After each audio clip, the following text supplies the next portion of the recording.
Excuse me, Dr. Blattner, could I just, before, excuse me.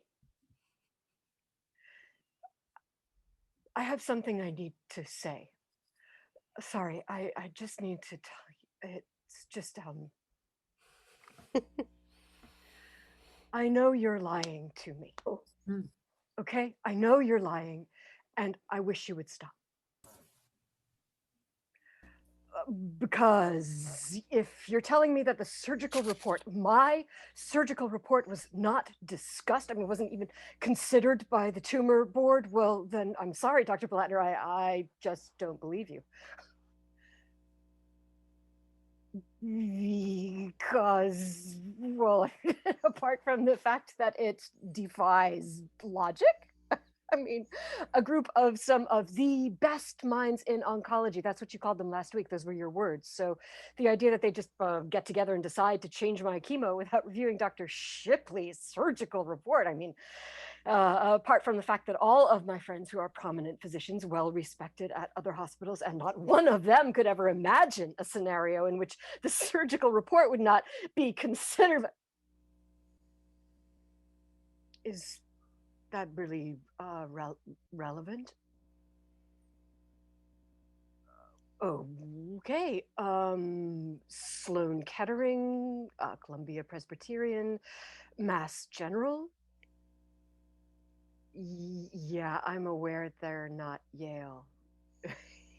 I'm aware of that. Yeah, Mass General is a teaching hospital of Harvard. You're not honestly trying to tell me that. You see, no, my point, Dr. Blattner, I'm sorry. I know you've probably got a million other patients to see, and I am trying to be quick here. I'm sorry. I just never get to see Shipley, and when I do, he's in and out of me in like 45 seconds. So my point is just, I don't get why you couldn't just admit you made a mistake. I mean, why not say, hey, Francine, Dr. Irene Blattner here. Listen, I'm sorry about this, but we accidentally used the wrong surgical report at the tumor board meeting. Is that really so frightening for you? I've been coming here since July. I can't even count the number of times my chart or my lab results, my MRI reports went missing. I mean, mistakes happen here every day. And I would like to feel that when I talk to Dr. Shipley or to you, if he's not available, that at the very least, I am being told the truth. I don't think that's so much to ask. Yes, I am aware. Joan told me I am considered a problem case. I guess your other patients are more passive, less inquisitive. I don't know. I don't care. Do you have any idea what it feels like for me sitting in the chemo lounge with all those old ladies and their old husbands? And I am 42 years old, and every one of them, every single one of these women, they're dying and counting the days. They all look at me with pity, and they all say the same thing.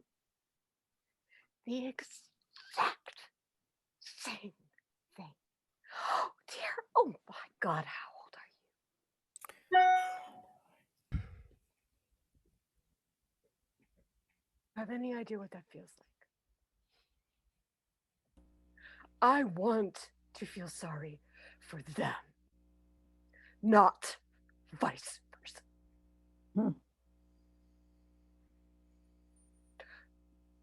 Well, I am angry. No, I don't. No, I don't. I'm sorry if my anger makes you and your staff uncomfortable, but it's really not my problem, is it? Joan?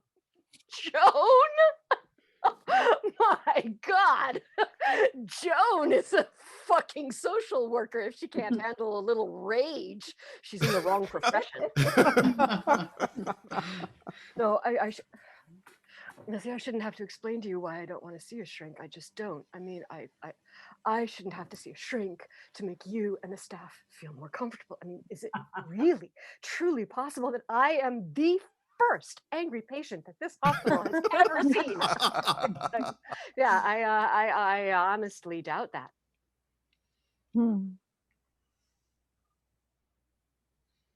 Because I shouldn't have to see a shrink just because I'm angry. Guess what? There's a reason I am angry. It's called stage 4 ovarian cancer. It is not insane to be a little pissed off. I mean, can you imagine if how Shipley would react if his balls had just been cut off? No, I mean, in fact, if I were a man and it was my testicles instead of my ovaries, my uterus, my cervix, I mean, boy, you damn well better believe there'd be a fucking team of grief counselors at my bedside to help me figure it all out. Not to mention a plastic surgeon with a briefcase full of silicone nuts for me to weigh in the palm of my hand. If Dr. Shipley says to me one more time, just don't put anything in your vagina, right? Don't put anything in your vagina, stay off the internet, and you'll be fine. I mean, are you kidding me? What on earth does he think I'd be doing? Masturbating with a vibrator as I lovingly caress my 9-inch railroad track abdominal scar? I have told him I'm a lesbian. I mean, like 100 times. And still, he sends me to that idiot, the criminal quack hormonal therapist who pats me on the knee and laughs and tells me testosterone injections will make me and my husband forget I ever had cancer. I mean,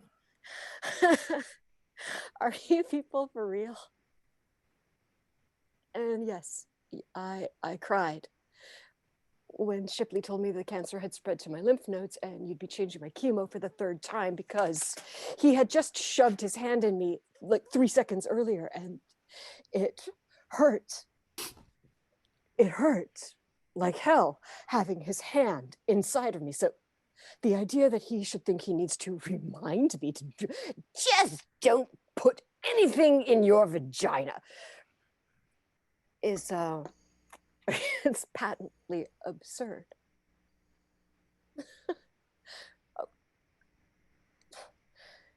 And I asked him for like the 40th time if I had lost an inch of my vagina in the surgery, and he shook his head and he said, just stay off the internet. Just don't put anything in your vagina and you'll be fine. Oh, really? Really, Dr. Shipley? Really? Because I know you tell me to stay off the internet, but that's not what I've read in the chat rooms. I don't think I'll be fine. In fact, far from it. And I'm sorry if it makes you uncomfortable that I cry every time you examine me, but has it ever occurred to you, doctor, that I'm crying, at least in part, because your hand is touching a void, a place that used to spell pleasure and liberation and freedom, and now it just equals death. I am 42 years old, and I'm in menopause. Dr. Blattner, I'm sorry if I ruined your Christmas because I specifically requested you assist on my surgery, but you know what? I know you think that I only wanted you because you're a woman on a team of all men, but you're wrong.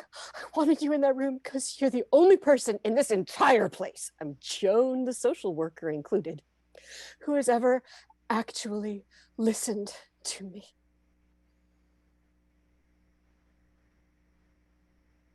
Dr. Blattner. Dr. Blattner. Oh my God. Thank God, I thought you'd actually hung up on me. Oh my God. I know how that must sound. Man, I'm really losing it. Shit. Shit. Oh, thank God you didn't. Gosh. I'm I'm sorry. I think, I mean, I know I'm taking up too much time. There's a schedule, so yeah. Go, and thank you. I really, I do. I know how pressed for time you are. Go, and thanks.